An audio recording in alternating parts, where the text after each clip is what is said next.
Hi everyone, welcome to Nasha's Art. This week I've been looking after a creature called an axolotl, which is so cool, and I'm really excited to show this drawing and how I created it using a variety of sketching pencils.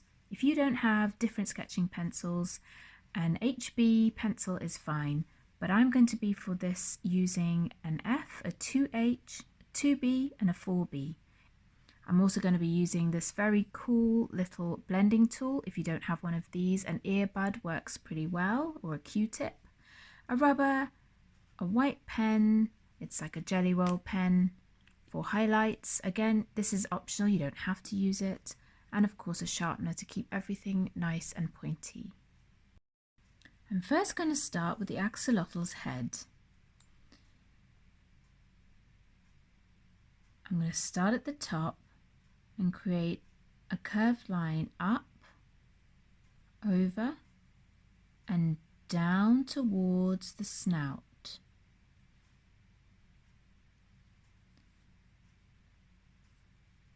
I'm now going to bring that round for the mouth, and then we're going to come out a little bit for the jawline before we join back up. So we're coming out for the jaw and then come back up and round and in. Still using my mid-range pencil, I'm now going to get the body in. So I'm going to go down just below the wider bit of the jaw and I'm going to curve in a little. This will lead us to the arm. We're going to do the top of his arm first by curving over and out. You can see that angle there. And let's do the other side, not quite meeting the top of the arm. Let's curve and do the other side. We're now going to do his forearm. So let's curve it over here. And the back of his elbow. And now axolotls have 4 fingers at the front and they are slightly webbed. So from the top bit here, we're going to do just part of a finger. We're then going to come back, leaving a little gap. Might even zoom in here. And I'm going to do a long, thin second finger. Curve this so it looks like a web. Third finger, again long and thin, curve. And finally the fourth finger. Let's continue the body. So, not at the top of the arm but slightly down. The body, we're just going to put the outline of the body first. But it's important to understand that axolotls have these little curves along the side of their body called costal grooves. So I'm just going to do these curves gently for now, and we'll add those in more detail later. Right, let us get the top of the axolotl's body in now. And we'll leave out, above their body they have a dorsal fin. We will leave out the dorsal fin. We're just going to get the main bit of the backbone body in first. So I'm going to go up to the top of the head and I'm going to curve round and down. Make sure that the center part of the body is a little bit wider. You can see that this gets a bit wider and then slender and slim again. We're now going to do the back leg. Axolotls seem to have sort of slightly tubby bits above their back legs and they sort of almost look like baby legs. So notice I've done a little lump inside the body. And I'm going to now come down and curve out. And the back legs have 5 fingers. So 1, 2, slightly webbed, and these seem to be a little bit chubbier and shorter than the front fingers.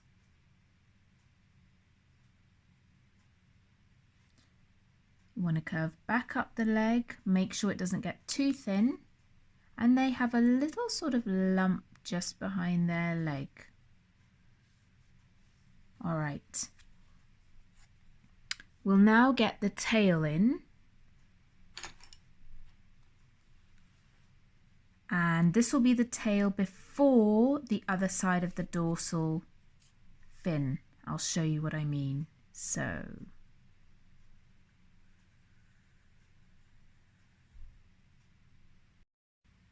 now for the dorsal fin.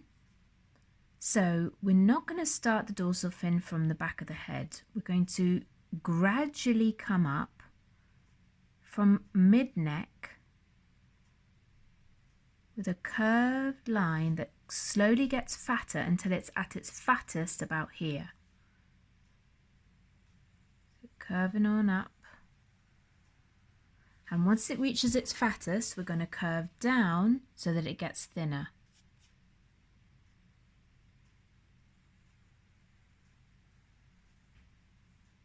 Now the dorsal fin follows the internal body shape and comes round and ends about here.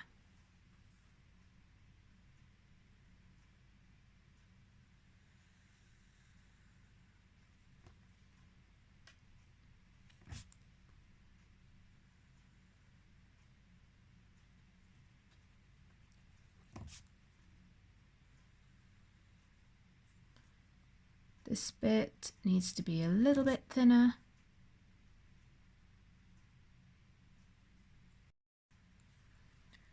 Let's get the external gills and the fimbriae or filaments that help the salamander respirate. So there are 3 gills that need to fit here and then another 3 on the other side. So we're going to come up outside the body and back down. 1, 2, like this. Notice they get fatter where they join onto the back here. And the third one may even come across the arm a little bit. You can curve them at the end sometimes. Let's get this one curved a little bit more at the end. Rub off where the gills cross over any bit of the body that you've drawn, like here, over the arm, and there, over the dorsal fin.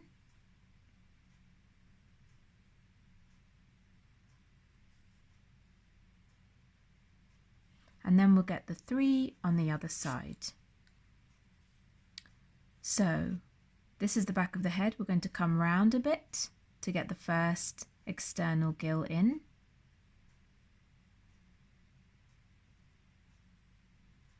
First one, next one next to it, fat at the bottom, curve it out a bit, and the last one just underneath, maybe a little bit smaller, like that. These I might make a little bit fatter at the base.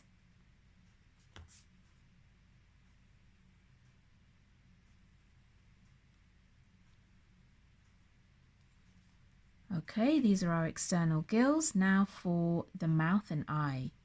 So axolotls have quite a small eye. Let's get that in. We need to get it in the right position. It's a little bit up from the bottom of the jaw, and there's a larger space from here to the back where the filaments and the external gills come out. So about here would be the right place. Let's do a tiny little circle for the pupil, and around it another circle, quite similar to fish eyes, and then a much thinner fainter circle around that. There's a little sort of sensory gland right here. And then let's get the mouth in.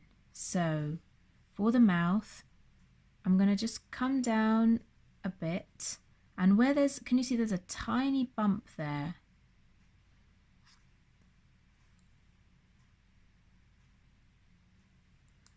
From that little bump, I'm going to carry on and come in and follow the jawline round and in to a sort of little smile. I think that's what people find very cute about axolotls, is their sort of slightly smiley little mouths.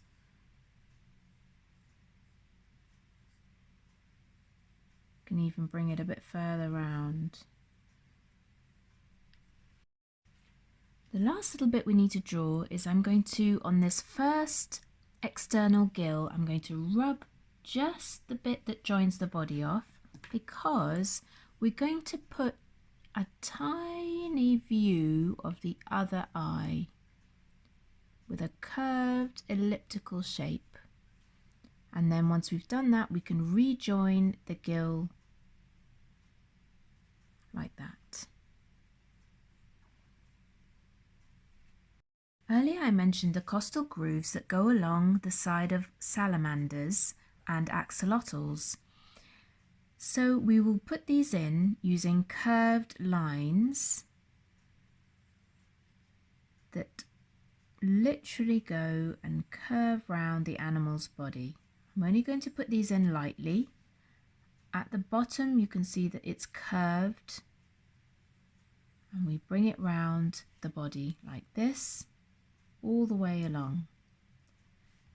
Axolotls don't have ribs, but they do have these costal grooves that help with respiration, and for amphibians that do leave the water, unlike axolotls, it also creates more surface area to retain moisture, as that's very important for their skin to remain healthy. So just lightly curve those lines, and when you come to shade, the shading can show more detail as to how those lines curve.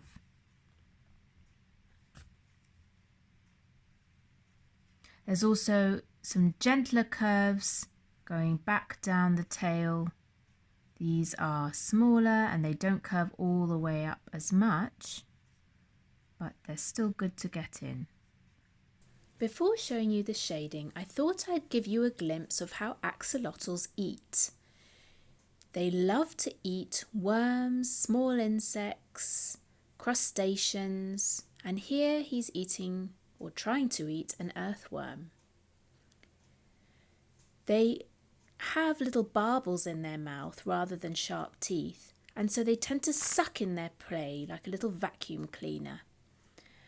And when the worms are quite long, it does take him a little while to digest them.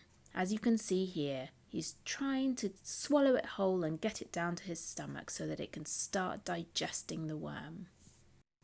To begin the shading, I started using a 2B pencil and I put in the middle tones. If you're just using an HB pencil, you'll need to press hard but not totally hard, so that you can get a middle range tone. I'm shading around the eye, the mouth, behind the external gills, the ends of the fingers, and then I've changed to my F pencil. This might be also an HB, and I'm shading a general level of shade over the whole creature's head. Now using the blending tool to blend that in and get rid of the sharp pencil lines. You can use a rubber to rub out highlights and add in extra light details. Now I'm adding the darker details using a 4B pencil. The 4B pencil is great for adding the filaments onto the external gills, which are much darker. Use your 2B pencil to put in the shading on the costal grooves. Then work in those with a lighter pencil like the HB. And then finally the blending tool to carefully blend outwards so that you get the idea of ridges along the body.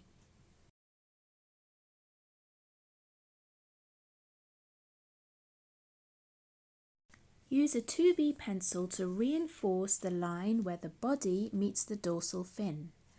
From there, use a cross-hatched curved line method to add some shading to the top part of the body and blend that in seamlessly to the rest of the body.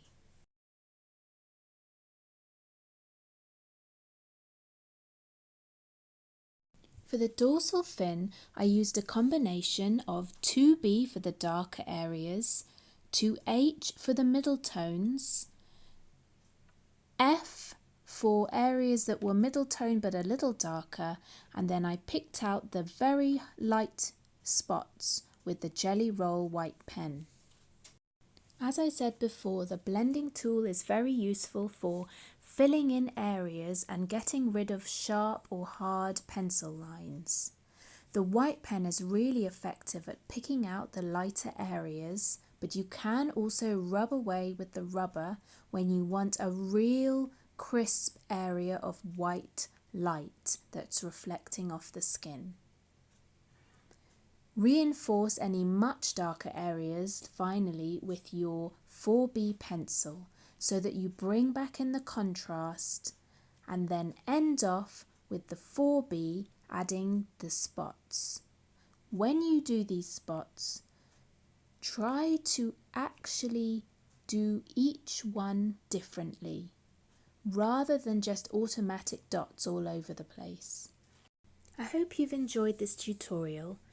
Please do like and subscribe, your support is greatly appreciated, and you might like to check out my other drawing tutorial about how to draw a leopard gecko, or take a look at my art at Nash Henkel Art on Insta and Facebook.